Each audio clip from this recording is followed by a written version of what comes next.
সকাল সকাল একগাল হাসি নিয়ে চলে এসেছি। সারা জীবন যেন এইভাবেই হাসি থাকে আর তোমাদের সঙ্গে এই হাসিটাই শেয়ার করতে পারি।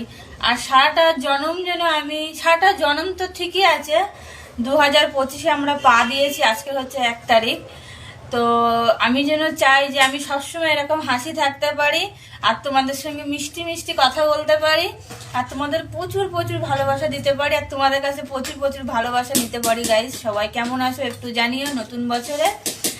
আর একটা কথাই বলবো যে আজকে নতুন বছরে সবাই আমার তরফ থেকে অনেক অনেক অনেক ভালোবাসা আর শুভেচ্ছা রইল।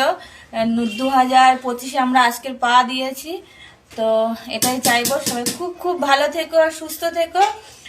আর এটাই প্রার্থনা করবো। আর আমি দেখো রান্না করতে বসেছি, এখানে ফুলকপি কাটছি, মাছ দিয়ে ফুলকপি দিয়ে করবো। আর আজকে আমাদের একটা পিকনিক আছে, আর সেই পিকনিকে যাব রাত্রেবেলা সন্ধ্যের সময়। জানি না এখন কতদূর কি হবে। তো আর কালকে বাড়ি এসেছি প্রায় 2:30-3টে বেজে গেছে। আমরা গেছিলাম যেখানে ওই সেন্ট্রালে, তো সেখান থেকে আস্তে আস্তে অনেকটাই আমাদের রাত হয়ে গেছে, তাই এসে ঘুমিয়ে পড়েছিলাম। এই যে ও আজকে ভাত রান্না করছে নতুন বছরে, আর সারা বছর ভাত রান্না করা বল দিয়ে। তো কালকে অনেক রাত হয়ে গেছিল আর আজকে উঠেছি সকালে 11:30টায়।